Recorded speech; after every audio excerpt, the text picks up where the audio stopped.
ready, Regina.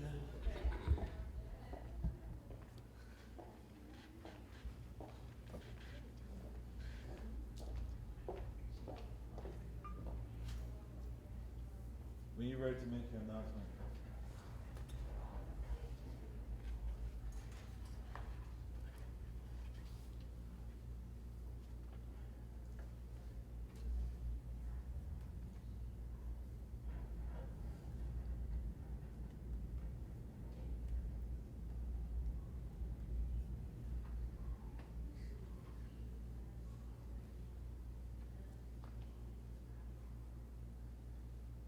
Yeah, we online.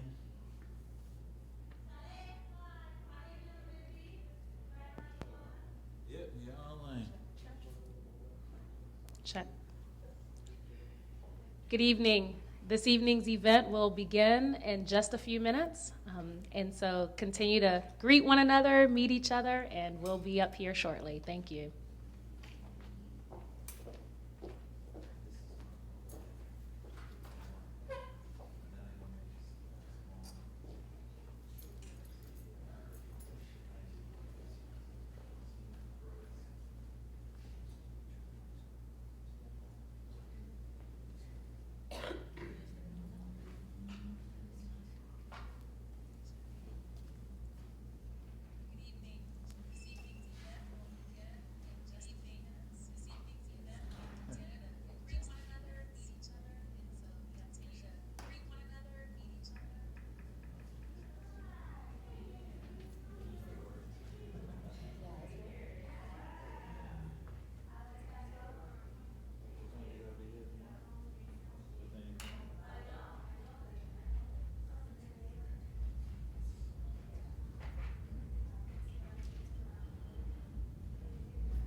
anything? Let me put this. Yes. Yes, so once she was going to go, I was expecting her today, so I did she finish her dissertation? She was. Put her into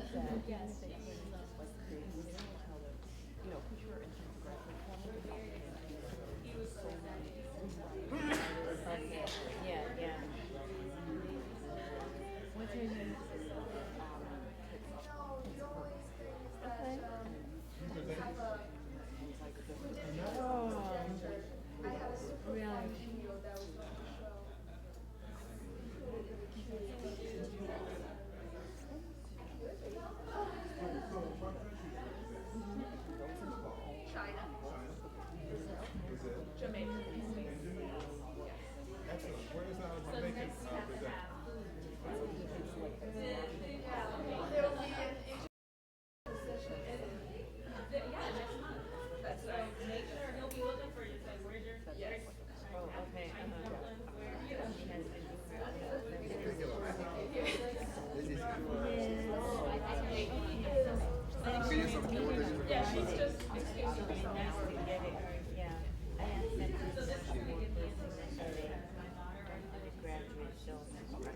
Good evening, everyone.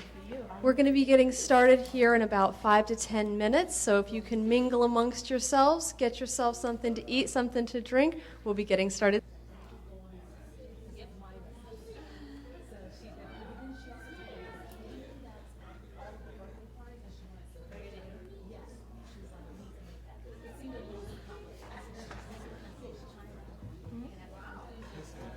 She was there. She might have just launched the latest one.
Yes, sometimes my friends is like, Tati, how come you always make these surprises and you know, it's patient because it's not that easy to trying to express what are there. I'm pretty sure they all know how to. We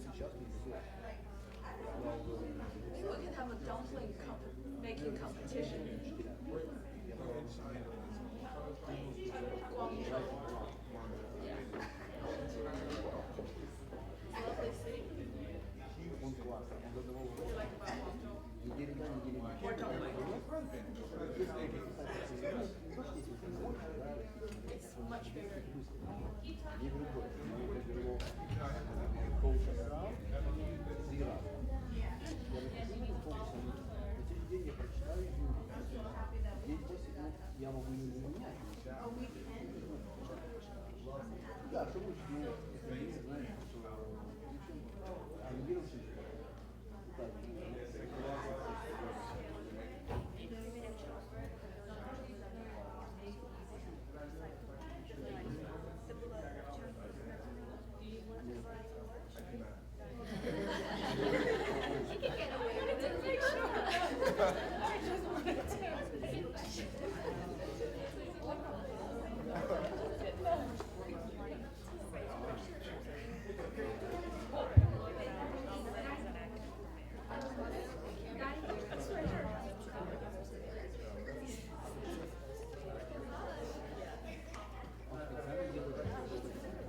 know for her. Yeah, but they might.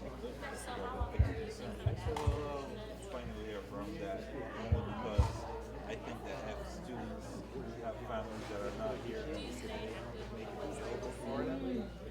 I'll do my best to figure out how I can get somebody else to, but she had to work my way.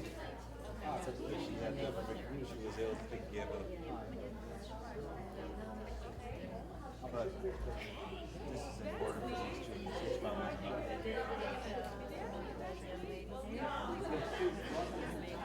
Our then in Jamaica, we got some part of South America. Our day international, so that means the family looking on Facebook. I sent this to Molly News at least 2 weeks ago that I was talking. Well, she was waiting for the link, which I've sent the link since I had to speak to her that person and only came like yesterday. So she was able to send it off to people so watch it. So I'll know by the number if it's coming from who watching it. And then you can get reposted again so they can see it. Very.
Good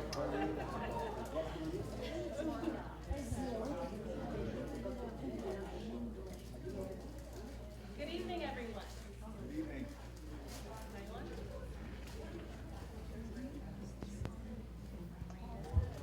Good evening. One more time. Here we go. Good evening. Welcome to tonight's event, Women's Voices. We are so excited that you've chosen to join us tonight, here in person and online around the world. Many of our panelist families are excited to see their loved ones here, daughters, sister, aunts. And so here at Cambridge College, we are excited that you've joined us this evening. My name is Regina Robinson, and I'm the Dean of Student Affairs here at Cambridge College, and so excited, as I've already said, I think 3 times already, that I'm so excited because of why we are here, why we are serving the students here at Cambridge College. Since 1971, we've had a mission here to serve students who are non-traditional and who choose a different trajectory in order to reach their educational pursuits. And so, as the Dean of Student Affairs, I get to kind of be your cheerleader every step of the way. Sometimes your coach, but a lot of times the cheerleader. And so tonight, we get to cheer on students from around the world, and we get to really hear their stories and understand that the power of their voices, the power of their experiences, is one of inspiration for all of us here today. Now, this event is not possible because of me, or because of many of our administrators here, but it's possible because of a very special leader whose voice is just as passionate, just as powerful as the students you will hear tonight. Her name is Molly Young, and she is an astounding woman, a woman who has a passion for international students. And the passion isn't because of something that she read in a book, and it's not something that someone told her or a friend that she made. But it's because of some of her own personal experiences and her own travels around the world and being able to become immersed in other cultures and understanding the beauty and the value that our cultures have together when we're able to really recognize and understand the importance of connection. So Molly comes to Cambridge College as our Assistant Director for International Student Affairs. And Molly is not just passionate about CVIS and your records and making sure you're in status, which is of course very important for you and for us, but she is also passionate and excited about the experience that you will have at Cambridge College. Not just an educational experience, but a cultural experience. So when Molly came and laid out the list of things that she wanted to have this year for students, one of them was to embrace the culture of the women here at Cambridge College. March is Women's History Month, and so this is a timely event. Molly was passionate in pursuing and driving this event, and so as students, as faculty, as alums, classes who've come tonight, thank you so much for putting a smile on Molly's face, but also for recognizing the value that our international students have here at the college. So I'm going to step aside and let the real coach and the real cheerleader for our international students come to the podium. Please give a warm welcome to Molly Young.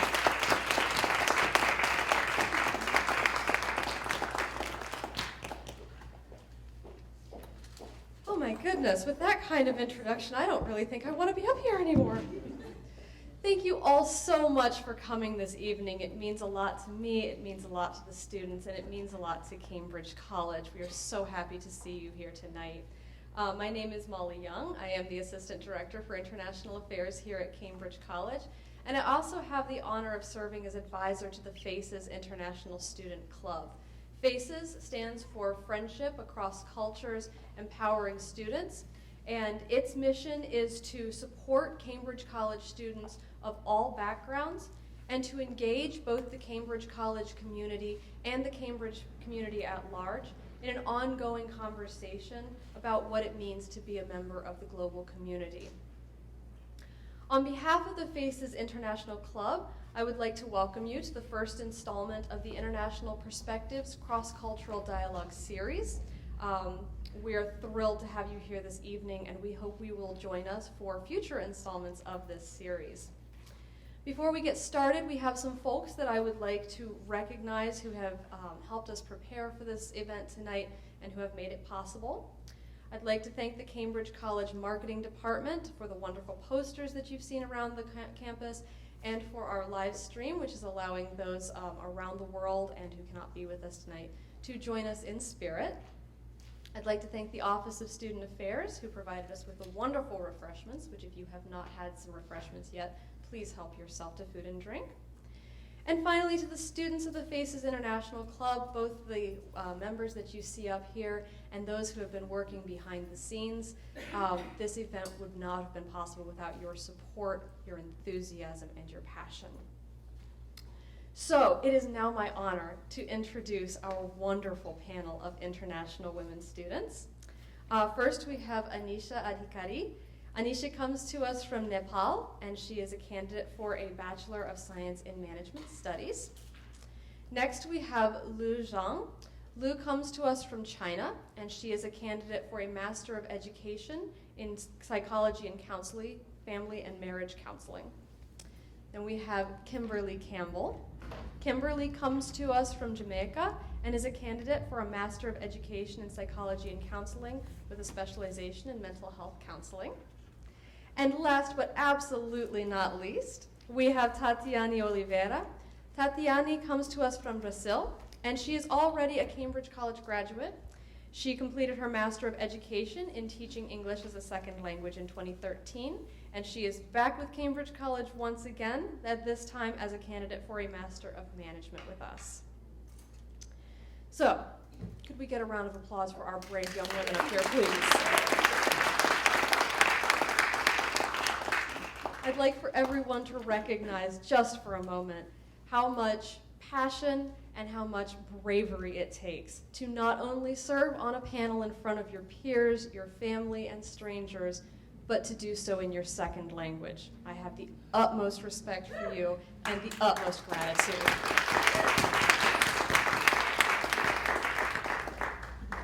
So we're going to start the evening giving our panelists the opportunity to share their views on women's rights and activism for women's rights around the world. And then we'll open the floor for questions. If you'd like to take notes, flip your program over, and there's a place where you can jot down your questions to ask at the end of the prepared questions. So without further ado, let's get started. So first question, how do you define women's rights? And how does your definition differ from the general definition of women's rights in your country? We'll start with Anisha. If you'd like to put the microphone here, please. There you go, dear. In my country, there is no such thing as women's right, but in my definition,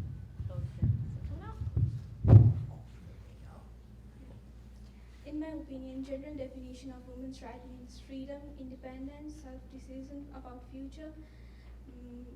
Because of male-dominant society, we can see only women's right in city areas these days. The rural areas, they still lack education, just being a girl, sexual harassment, and they are not educated properly. Many women get married at the age of 16 years old, so that's all. Thank you. So my definition of women's rights in my country is the right for women to explore themselves, find their true identity, and live a fulfilling and meaningful life, both for their private life and public life.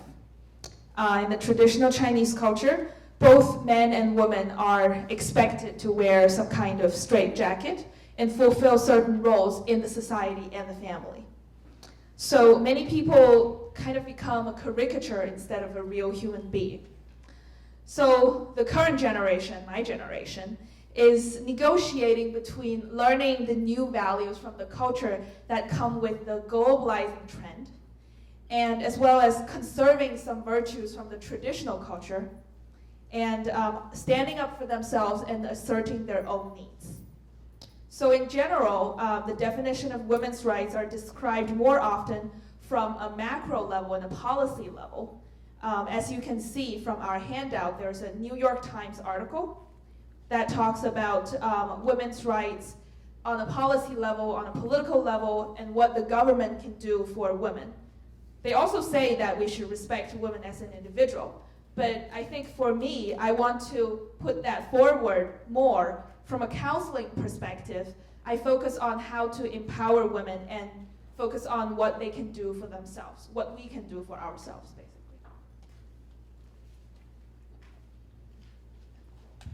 Good afternoon, everyone. My definition. Kimberly, your microphone is up.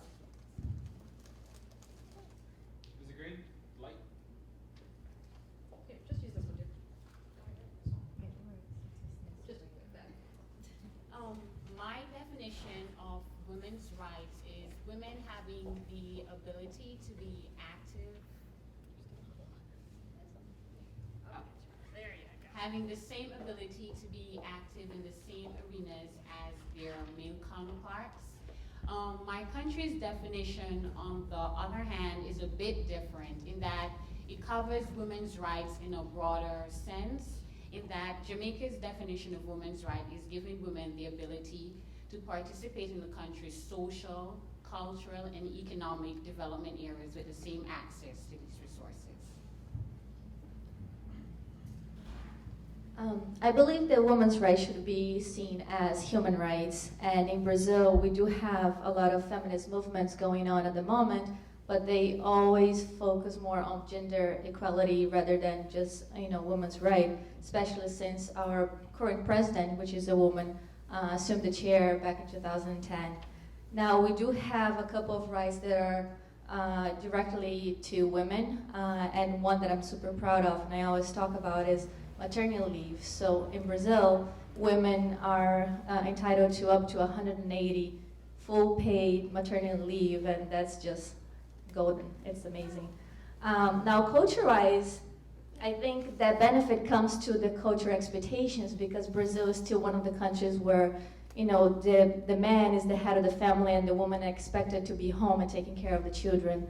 Now, and I can say this for experience, because sometimes I go back home and I feel their burning questions is more about if I'm married or not, or if I have children, and they don't really seem to care about my professional, achievements, or the fact, I'm pursuing a second master's degree. It doesn't really bother me personally, but kids still growing up with those expectations is definitely something that I would like to see change.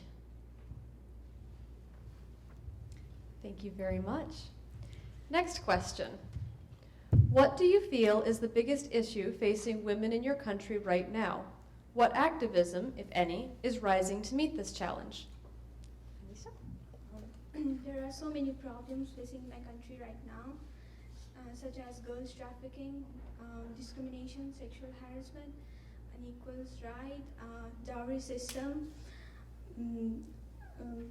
One of the most important thing is that the literacy rate of women compared to men is only 34%, and the life expectancy of women is less compared to men.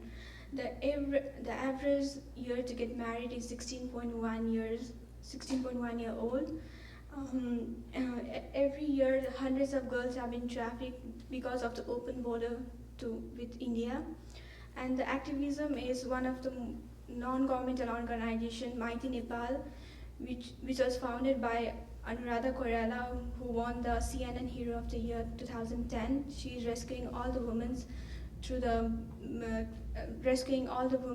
in India and bringing back and uplifting their lives. Such as me, myself, if I see any kind of discrimination going on in my country, I speak against them. So younger generation, they are morely focused on solving these problems. So that's all. So the biggest issue around women's right in China, I think, is the right to decide on their private life, especially issues around dating, marriage, and having children. There are many activism to fight against forced marriage on women, and want to give women more choice to marry or not marry, have children or not have children, giving more support to single and divorced women of their child care. So I want to bring up a really interesting example, but we don't have a video projection today, but it's on your handout. The link to the video, it's on YouTube. I encourage you to go back and watch the video. It's a TV commercial hosted by a famous Chinese, very popular Chinese dating website. And this dating website in this commercial is showing a girl getting married because no matter what achievement she brings to her grandmother, no matter it's academic achievement when she graduates from school, or its career achievement, they on Weibo to boycott this dating website and force them to take it down. So eventually the website did realize that they have offended their biggest customer, and they took the commercial down. So the women's rights activists in China were very happy. On the internet, some of the hot topics including the negative impact of the recent law that if one of the parent in the couple is an only child, then they can have a second child. So it's a major break to the one-child policy in China. But this has led to two problems. Number one, there's a greater pressure for women who are only child to have children. They're also more at risk of being tricked into marriages by guys who are not an only child but want two children. And number two, this has also increased discrimination in the job market against women who are eligible for having a second child. Women who are pregnant or expected to be pregnant may risk being fired, denied promotion, or job opportunities. So these are the main issues recently. Thank you.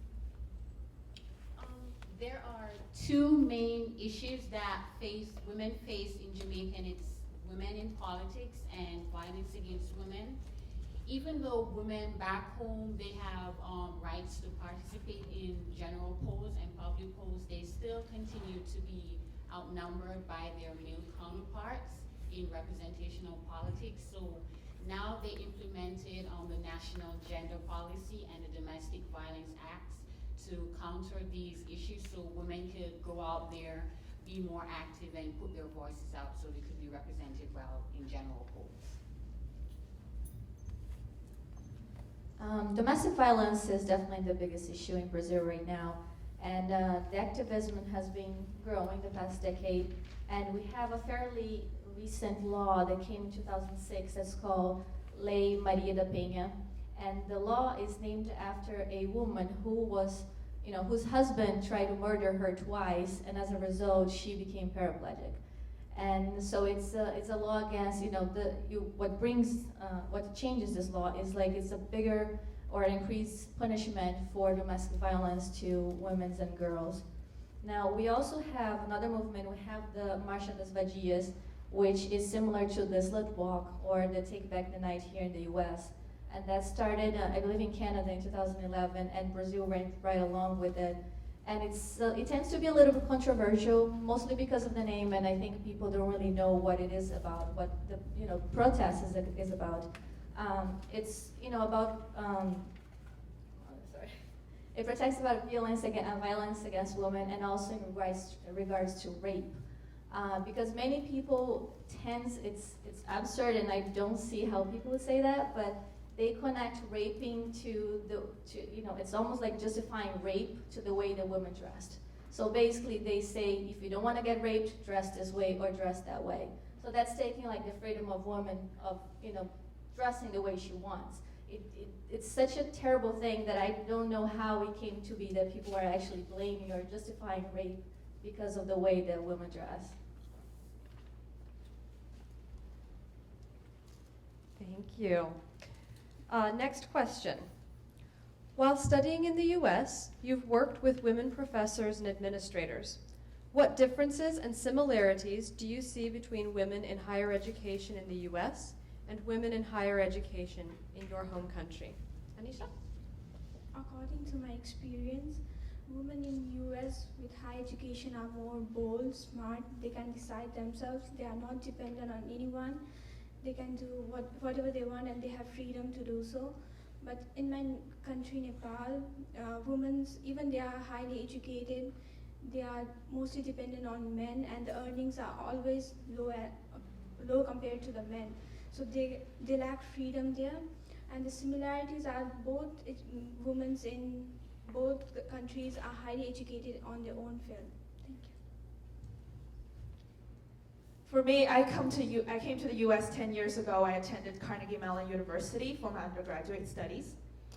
Women in my college, in my host families, as well as Cambridge College, they not only taught me, but they also showed me how to accept my true self and encourage me to be who I am.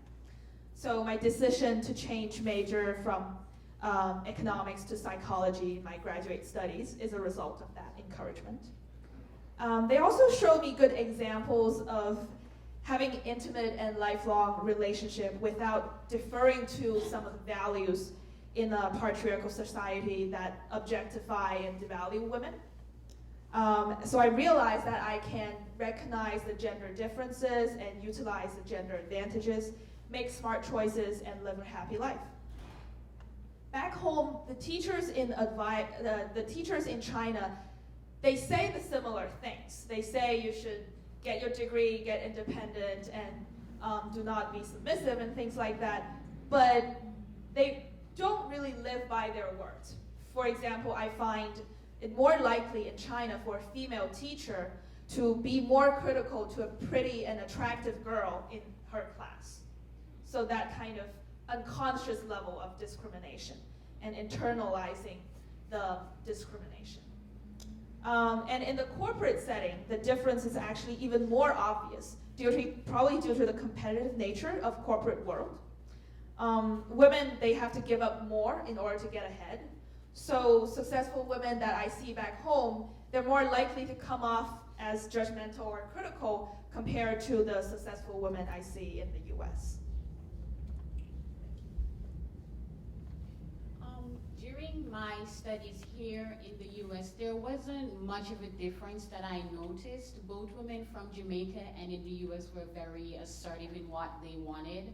They both stood up for what was best for them. So, for instance, if they're doing a presentation or if they have something presenting, if another male counterpart enters the room, they would not just stop. They would just continue what they were doing and stood up for what was best for them. So, for me, both women from Jamaica and in the US were very assertive.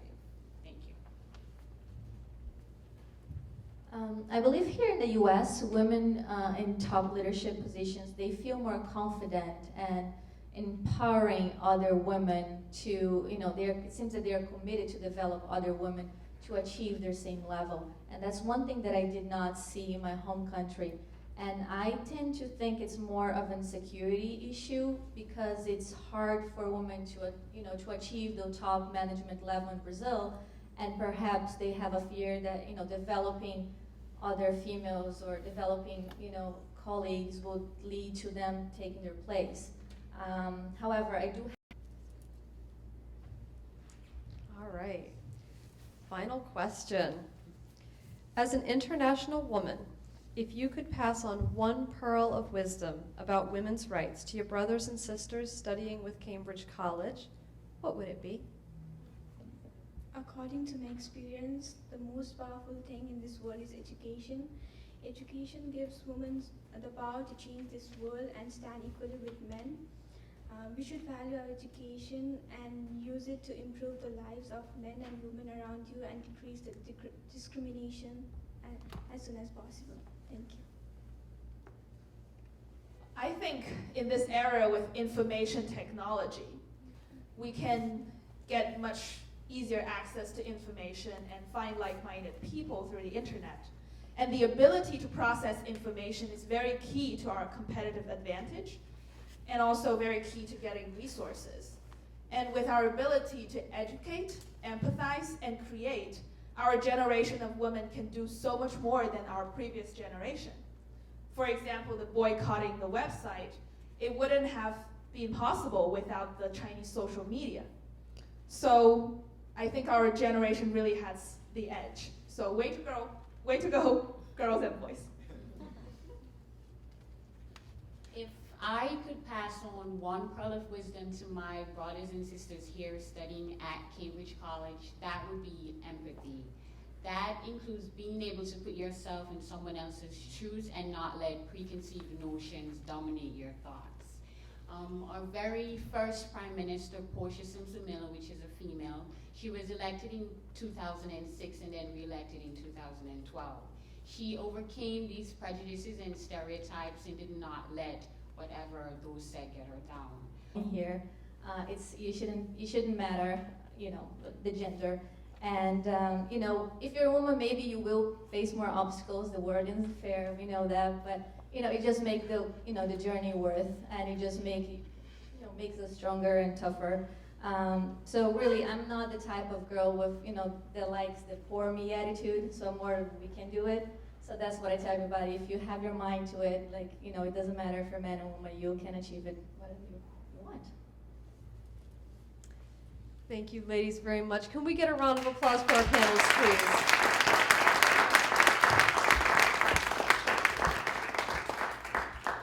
Well done, ladies. Now here's the hard part. We would like to open the floor for questions. Our friend and honorary woman Prem will be taking the microphone around. If you have a question for the panel in general or for one of our panelists in specific, put your hand up and they will do their best to answer it. Prem, there's one right here. Hi. Thank you for sharing with us your stories. My question is, I know that the cultural traditions usually were dominated by men. And when women are fighting for their rights, they usually change those traditions. So they usually been accused that they ruin the traditional family or the tradition culture or something that belongs to it. So how can you, by going to your home country, to apply those knowledge that you receive in the United States and succeed without being accused that you are ruining the source of the tradition? And is it possible? Thank you. That's a very good question. Who would like to tackle it?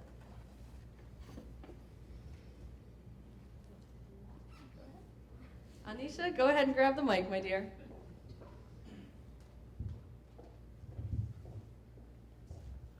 If I would change the tradition in my country, first of all, I would go to the rural parts of my country. The women are not educated there, they don't know their rights. So by establishing schools and giving education to women, I think the attitudes towards the tradition would change, and if the class have equally men and women, both men and women thinking about the discrimination would decrease, I think. I can give you a very specific example, which we can find vocabulary of those in the U.S. culture as well. So in our culture and also in Chinese culture, if a man cheated on his wife, we call the mistress home wrecker. In the popular culture, they call the mistress home wrecker, and in China it's the same. They call the home wrecker 小三, literally number 3.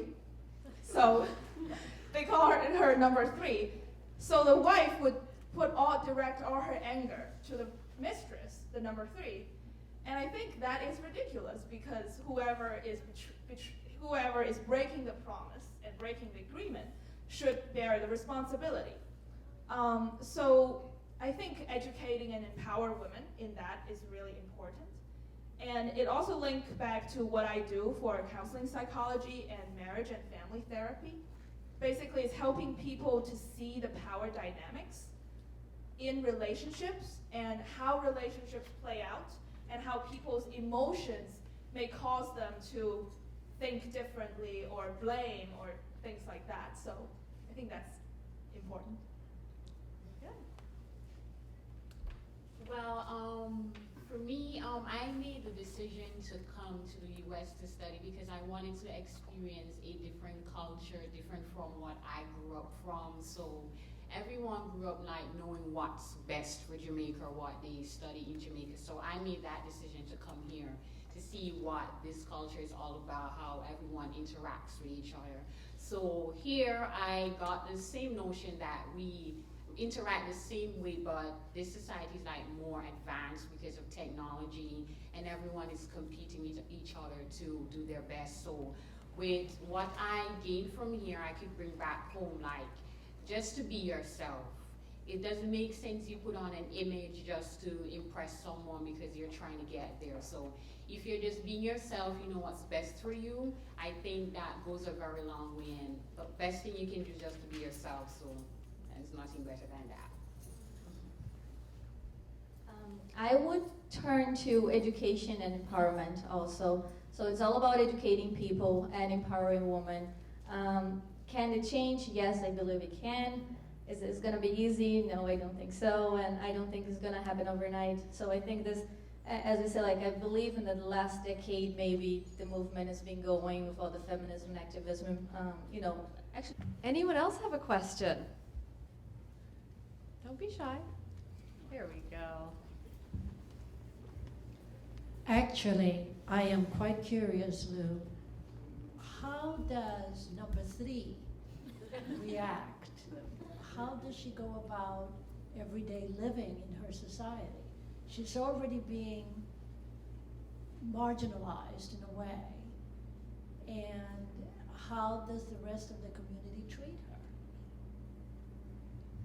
So yeah, I think a central problem to our work right now is that there is marginalization for women who are involved in extramarital relationship. And from a psychology perspective, we actually think, you know, all 3 people involved, they bear some responsibility to a certain degree. But you're right, the person, the third person kind of bears a kind of moral responsibility and being attacked as of bearing moral responsibility to destroy some kind of balance. And I think that links back to the gentleman's question. We still there's a value deeply ingrained thinking that the homeostasis, the balance, the stability of such family, of such marriage union are so important that once it broke, you can't really blame anyone in the relationship, but to blame a third person for the break of the union. And I think that does speak to the key value change right now in Chinese contemporary society. And there are, actually I think that's a great question. I haven't thought of any activism or movement right now in China to particularly support that group, and I think we should have some. Thank you very much. Great question. Good answer. Good question. Thank you. Fran, we've got a question in the back. Thank you. First, I just want to say thank you to all 4 of you. You've done a great job today. And I'm very interested in what you say. I've never been to any of your countries, so it's fascinating to hear about them. Kimberly spoke a little bit about why she chose to come here to study. Can the rest of you maybe speak to why you chose to study abroad? Go ahead. It was a good question. It's on. I chose to study in the United States. Basically gain more experience and things like that. And there is also the emotional part, because the example I give that a female teacher are more critical to a pretty and attractive girl in her class actually happened to my best friend in high school. So it was a very rough emotional experience for us. And we feel that a lot of discrimination. By the way, I was in a math and science special talent class that there are only 15 girls and 45 boys. So the kind of discrimination against girls are internalized in many ways, both in teachers and in students. And that was a very painful experience. So I was trying to get out of Wow, I wish I had something very inspirational to say, but to be honest, I was Americanized since I was 11 by Disney World. And that was really, since everybody at home is watching, I know I shouldn't say anything differently. So I grew up wanting to come here, and it was because of Disney World. It wasn't because of Princess, but it was because of Disney World. It was a happy place for what I could see. But the reason why I stayed, I can, go there, I feel like there's much more opportunity, and the value of education here is much more than it is back home. And I'm still studying. I started college when I was 17. I'm still studying, and I love it. And I just don't see myself not going to school when it makes it possible for me to be here, and people that value that. They're like, why are you studying? I'm not a monster that just likes to go to school. So I just feel more accepted, and it's more of who I am. And so that's the reason why I stayed, basically.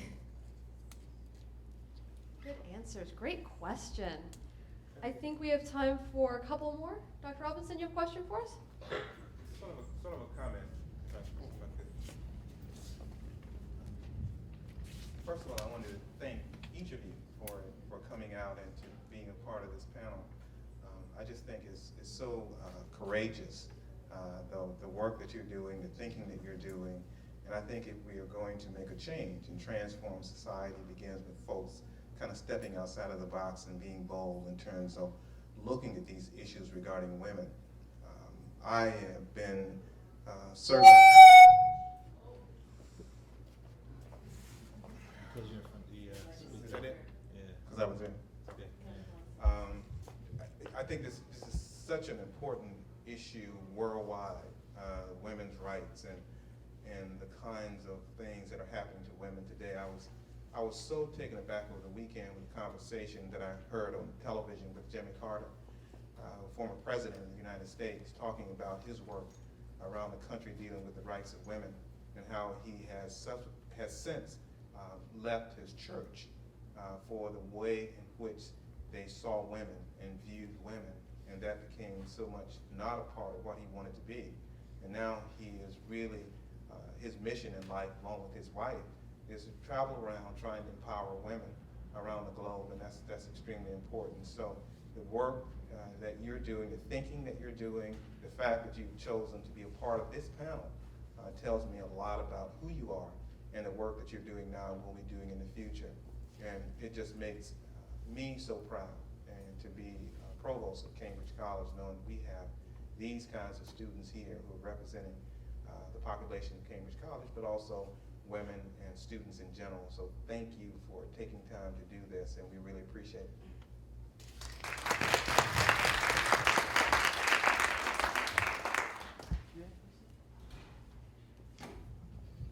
Thanks, and thank you also for being so groundbreaking. I think Provost Robinson really said it all, but I know Lou has spoken a little bit about this, but would any of you like to speak about any discrimination that you've experienced personally or witnessed in your home countries or here, or I'll leave that up for interpretation. Good question. The discrimination.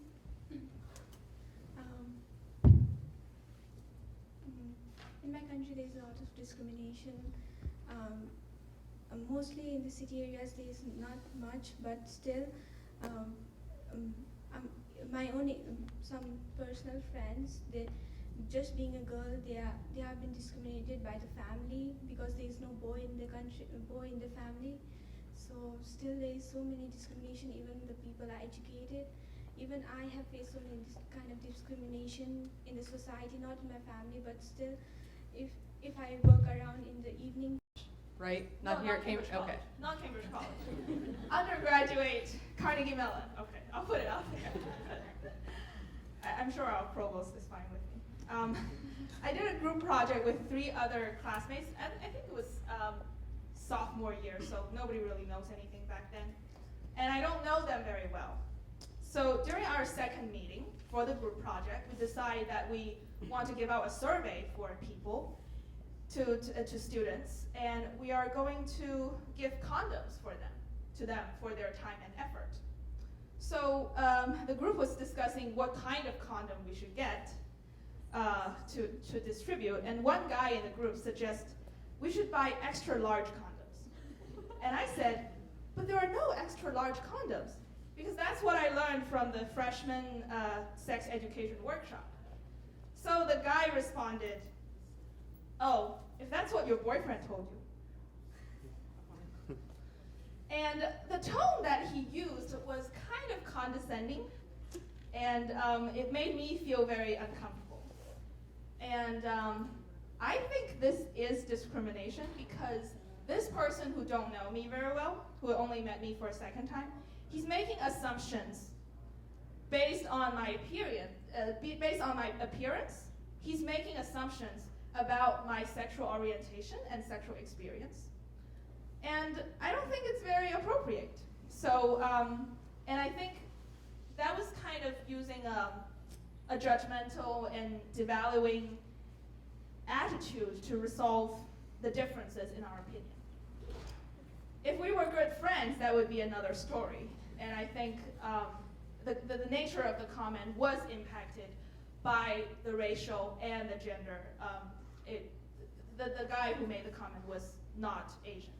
So by the racial and gender implications, I think it turned a joke into an offensive statement for me.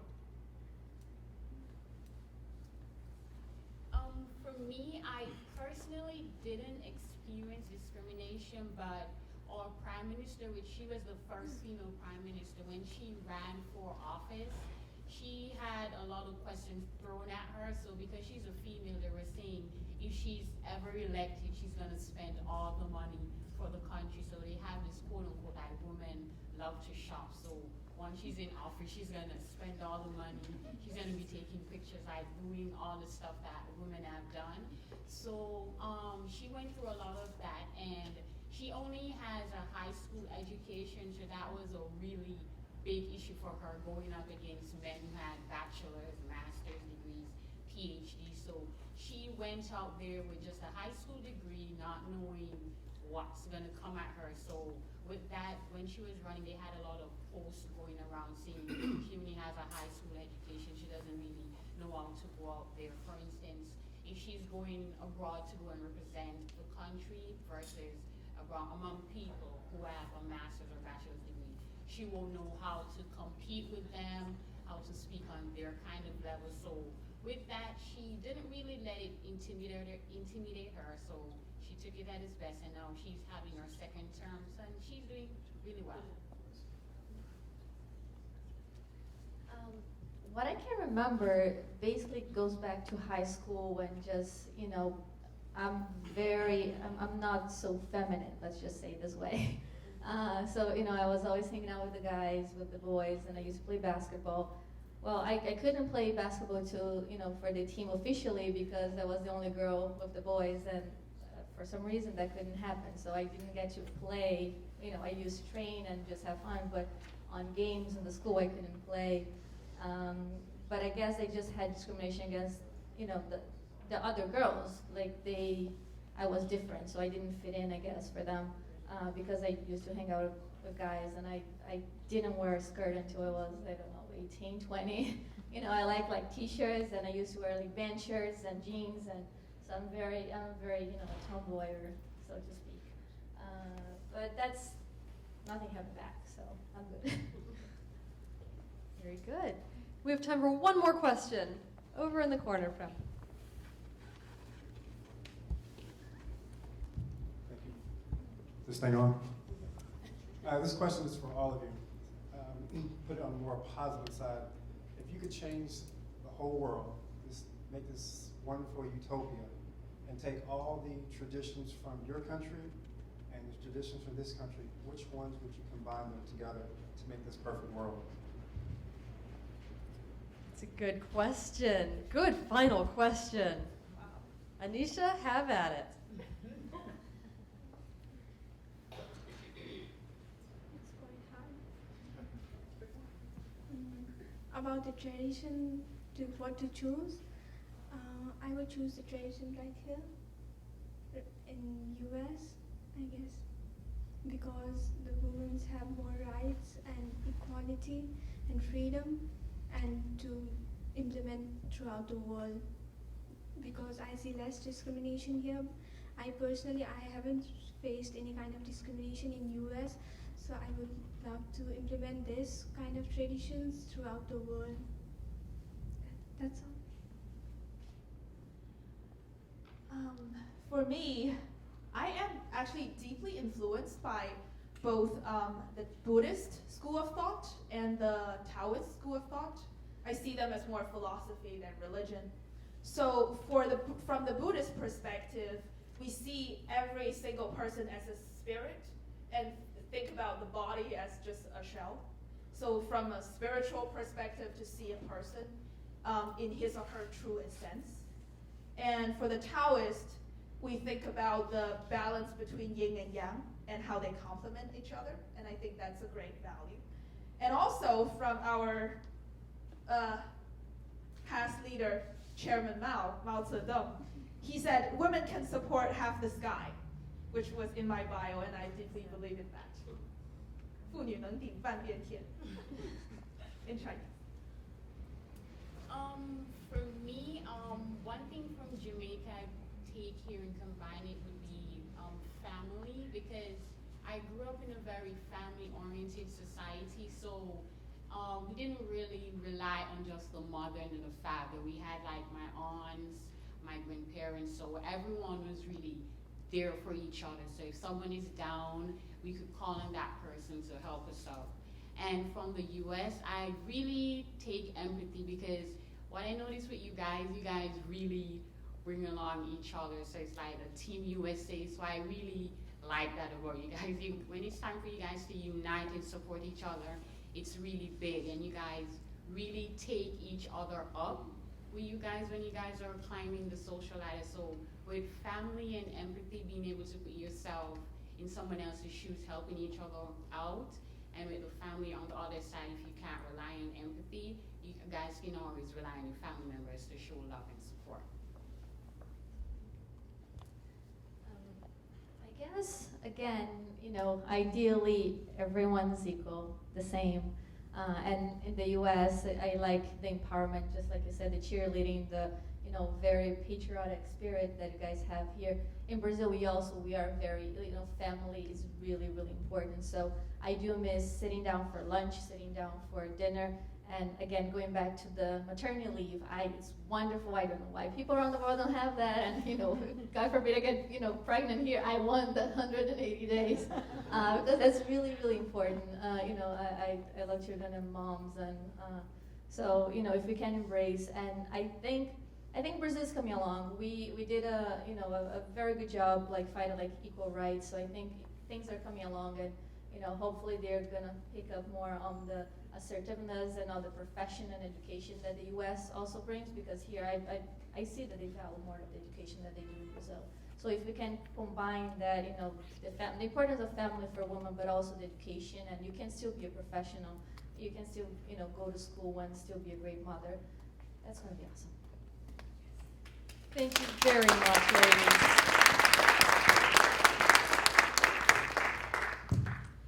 Thank you all for coming out this evening. Thank you again to our panel of women students.